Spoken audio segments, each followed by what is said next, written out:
Hey y'all, my name is Taylor. Welcome to my channel. So I have a if you liked this book, then you might like this book video for y'all. I have seen this video circulating around on YouTube for quite a while. I had actually written some ideas for it a few years ago in my reading journal, and I just never got around to filming it. I have been trying to revisit some of my previous ideas and hopefully bring them to fruition, and today is this video. So a lot of these books, well, most of them really, I have read a while ago, so hopefully the memory will be okay. But there is one that I have read recently, and I'll talk about that one first. So the caveat with this is just how my brain works, and maybe you disagree with me or maybe you agree, I don't know, but I thought maybe this would be helpful to kind of find some common elements in a book or a feeling or, you know, something that has a commonality, a tie between the two, and maybe you might be interested in picking up one or the other. So let me know what y'all think of these. If you agree, if you disagree, let me know. But starting off with, if you liked Amber Gold by Rochelle Nelson, you may like Rapunzel's, I cannot say her name, Rapunzel's Gambit by Mary Meekum. So maybe you can tell from the covers that the common element here is dragons. Amber Gold is about a young woman that has been raised to be fearful of dragons her entire life. They're hunting her and her father, and one day her father says, I have this weapon, let's go kill the dragon. And so she meets the dragon and things happen. She ends up with the dragon, and things are not all that they appear to be. And there's a lot of banter back and forth with the dragon. He's able to talk. And then, so that's the common element here is the dragon. Like I said, there's a lot of banter in both of these books. Both of these are fantasy romance books. Both of them are clean. Rapunzel's Gambit is about Rapunzel. She is, her father is very greedy and cruel, and he basically makes this deal that whoever can slay the dragon can have her. And so she doesn't like that plan. So she decides to run away and help out her kingdom, because the kingdom is struggling. Everybody's starving to death because her father is just so greedy. And so she decides to make a pact with the dragon to basically play damsel in distress, hold the knight's ransom, and so make money that way, and then she can share it with the poor. So, like I said, lots of banter in both of these. Dragons, I thoroughly enjoyed both of those immensely. If you liked The Mark of the King by Jocelyn Green, then you may like The Mayflower Bride by Kimberly Woodhouse. So both of these are historical Christian fiction. They are set in different time frames. This one's obviously the Mayflower landing, and then this one is like early 1700s. It does not say exactly in the back, but the common element here would be settling a new land and the struggles with that. The faith journey with both of these is pretty good. I will say I did enjoy The Mark of the King. I'm thinking of a different book that's on this list. The Mark of the King a lot more. It is a lot thicker, but both have really solid faith elements to them. Really strong female characters. I mean, you kind of have to be to survive in the wilderness of the frontier, you know, like uncivilized land, uncultivated land, the wilds, you know. So anyways, this one is about Mary Elizabeth Chapman. This series starts off with her as a founding female for this family, and then this is a whole series, the Mayflower Brides, the Daughters of the Mayflower series, where she is the matriarch. So all of her descendants have different stories and different timelines in American history, but this one is particularly centered around the Mayflower. And so she falls in love with a man named William, and so there's just kind of, you know, survival, will love happen, you know, type of thing. And then The Mark of the King, this one is about a young woman named Julianne. She lives in France, and she is a midwife, and one of her clients dies.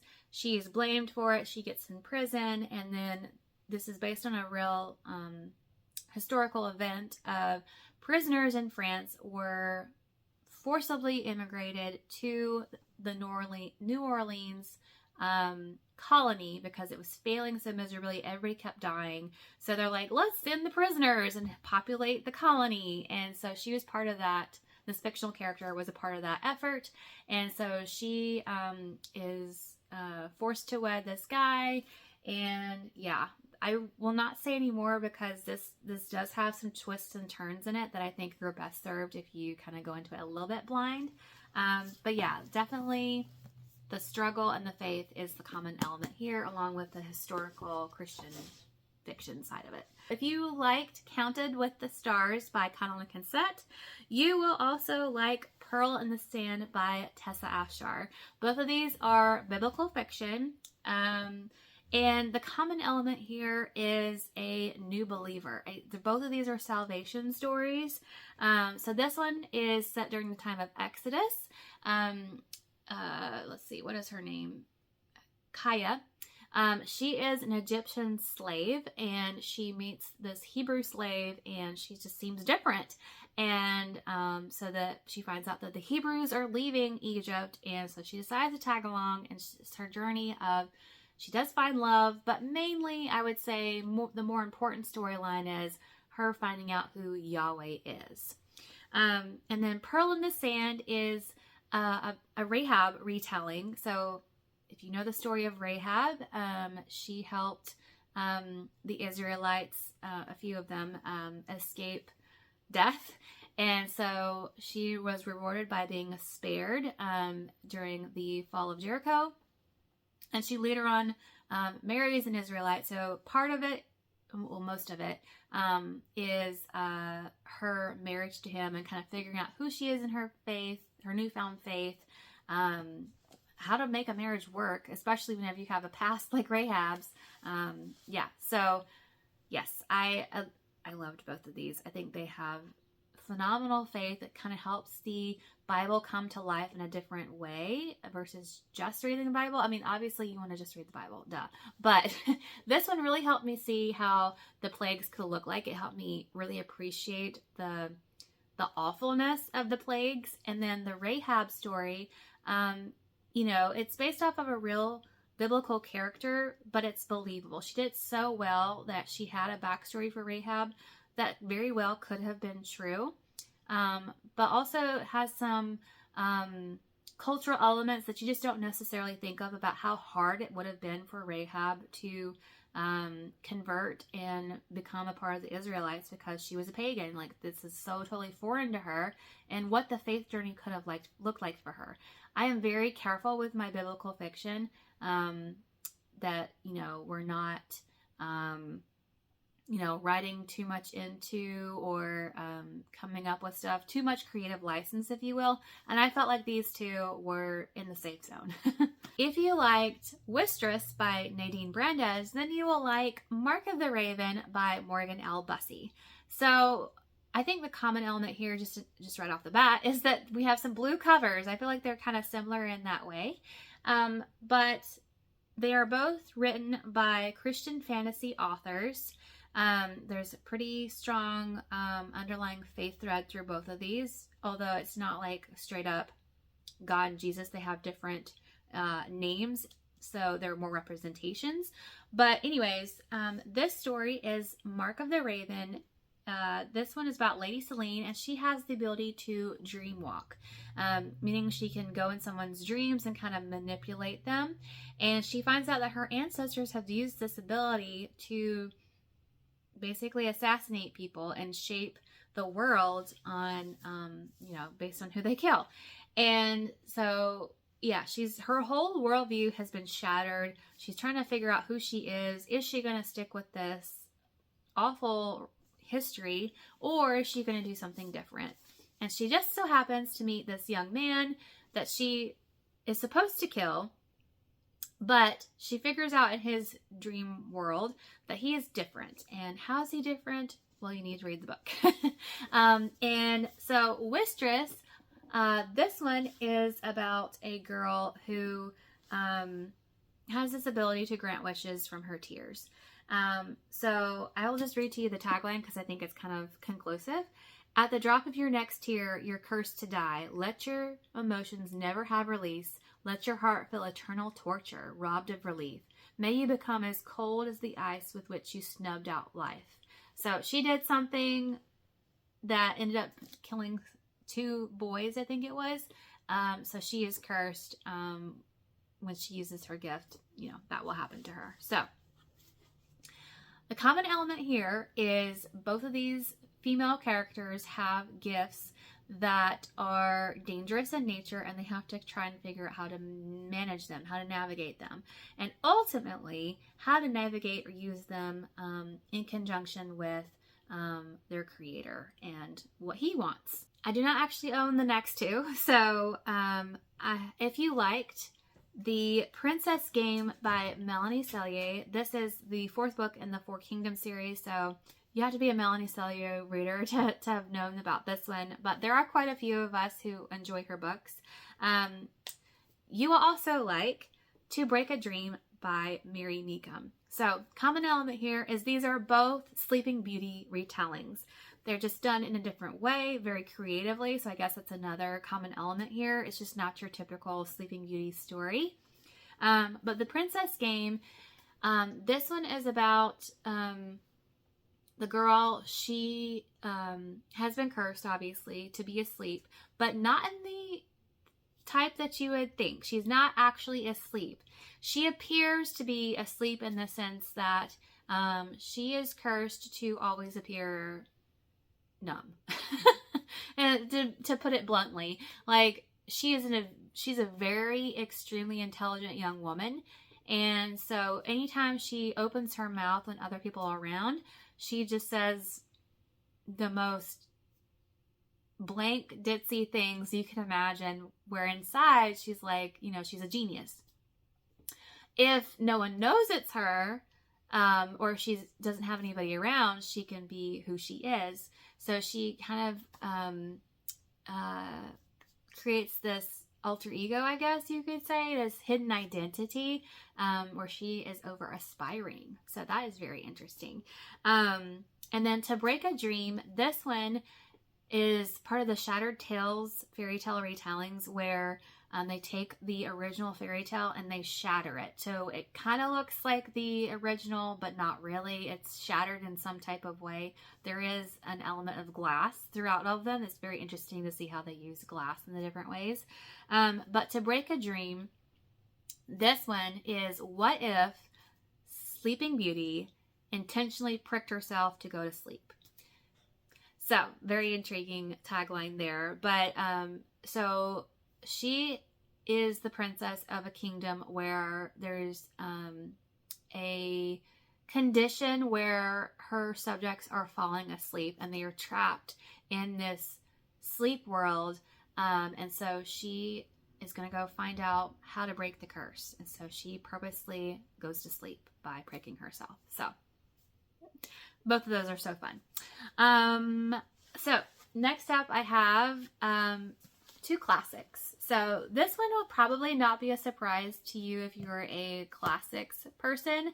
But here you go. You probably heard this connection before, but so if you like Pride and Prejudice by Jane Austen, then you will like North and South by Elizabeth Gaskell.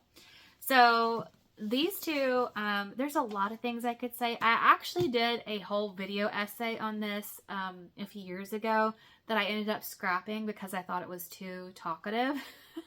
Maybe I'll redo it one day, like talking about the differences and similarities.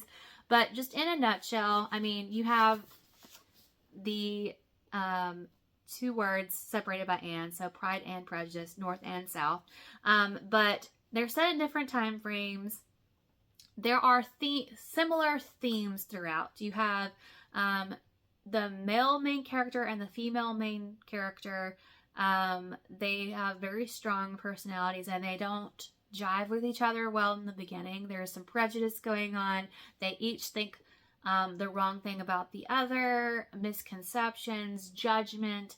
And then they eventually come around to a different way of thinking. They're both love stories. You know, that's the main theme that is kind of connects these two in similarities. I will say that North and South does have a little bit more, how do I put this? More emotion side to it. It's a little bit more darker, in the sense that, you know, it deals with a lot of hard topics.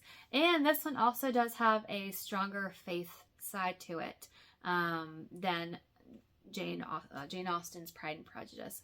But they both have iconic love stories. They're both so good.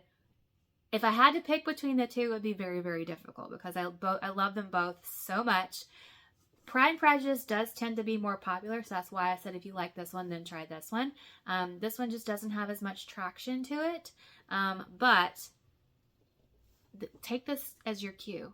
Please read North and South and watch the miniseries with Richard Armitage. Oh my goodness. One of my favorites of all time. I cannot. Everybody talks about the hand squeeze scene in the 2001 Pride and Prejudice, which is not my favorite, by the way. But what gets me is the look back at me. Oh, I can't. Every time I watch it, I just want to go watch it right now.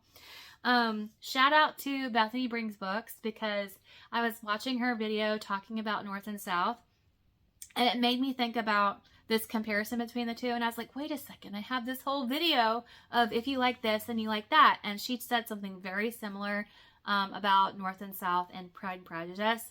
So definitely go and watch her video. She also has a lovely moving testimony in there about how God's working in her life and how he just shows up for you. And I just thought that was amazing. So definitely go watch her video. Just had to plug that in there right there. So if you like Love and the Little White Lie by Tammy L. Gray, you will like All That Really Matters by Nicole Deese. Both these are Christian contemporary fiction. And the common element that ties these together is that Taylor gave both of these 5 stars. Just kidding. Yeah, I would say that both of these are not your light and fluffy contemporary romance. There is a lot of depth to these, where there's a lot of faith in both of these. So Love and a Little White Lie is about January. She had some heartbreak. She goes home to stay with her aunt, and she ends up being hired by a church. And she's not actually a believer, so we need to keep that under wraps. But this actually does have a love triangle in it, so just be aware of that. But I think the author actually handled it very well. And then All That Really Matters is about the social influencer. She has a huge Instagram platform. I think it's Instagram. And she, in an effort to apply for a job, she volunteers at this foster care organization, and so she ends up, you know, coming to terms with what really matters. And yeah, so like I said, both of these have strong faith elements. They're both love stories, and both of them have a main character that has a substantial growth of character, a substantial growth in faith. This one in particular, she was not a believer at all. I can't remember. I think All That Really Matters, I don't think she is a believer either. And then eventually she was. Like I said, it's been a minute, y'all. But yeah, the faith journey for both of these girls, top tier. If you liked Rebecca by Daphne du Maurier, you will like Finding Lady Enderley by Joanna Davidson Politano. I think that's right. I don't own either of these, so I'm like going off of memory here because I didn't write the author's names down. But Rebecca is a classic. Finding Lady Enderley is a recently written Christian fiction story. The reason why I say there's a connection here is because, you know, the noir films where they're black and white, they're like darker toned. Those are both of these books. Rebecca is like your classic gothic romance novel, and Finding Lady Enderley has a lot of the mysterious elements to it. So Rebecca is about this unnamed woman who marries this man who had his former wife, his deceased wife. His name is Rebecca. And so she's trying to figure out what happened to Rebecca. Why is everybody so obsessed with her? And so it's more kind of like a psychological type thing, trying to figure out what happened. And then Finding Lady Enderley is about this woman. I'm sorry I don't have character names. Like I said, I'm going off of memory here. She is destitute. And so this man offers her a job to pose as Lady Enderley, to pretend to be her, but she's trying to figure out what happened to the real Lady Enderley. So you see the common element here, like there's a mystery, like finding out who this character is. If you liked Dust by Kara Swanson, then you will like Becoming Hook by Mary Meekum. Y'all, I did it again. I have multiple books on here by Mary Meekum. My bad. But she's just so good. So both of these are Peter Pan retellings, but they are different. They are both unique. This one, Becoming Hook, is a villainous Peter Pan retelling. So where Peter Pan is the villain, Hook is the good guy, and he has a relationship with Tinkerbell, or eventually a relationship. And Dust is about Claire. She has this dust that comes off of her, and we all know what that is, what that dust is. And she meets Peter Pan and finds out that he is real and he is out of Neverland. Okay, so the Hubs is home, so if you hear background noise, apologies. All right, so last up I have If You Like Christie by Catherine Marshall, then you will like Librarian at Boone's Hollow by Kim Vogel-Sawyer. So both of these are set in the mountains, kind of the backwoods type people. They don't like outsiders, and the main character has to navigate that, and also how faith ties into all of that.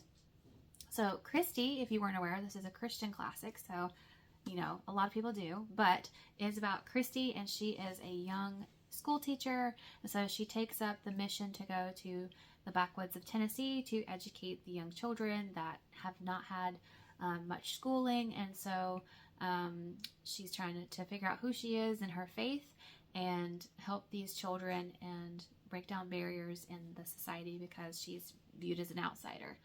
And then in Librarian at Boone's Hollow, that main character, she is from an outside city as well, and she is employed to be a pack horse librarian, and so she's bringing literacy to that area, and again trying to figure out how to be received in that community. And yeah, so those are what I have for you. Let me know if you agree or disagree. That'd be very fun if you don't see the connection. But yeah, let me know what y'all think. Thank you so much for watching. Bye.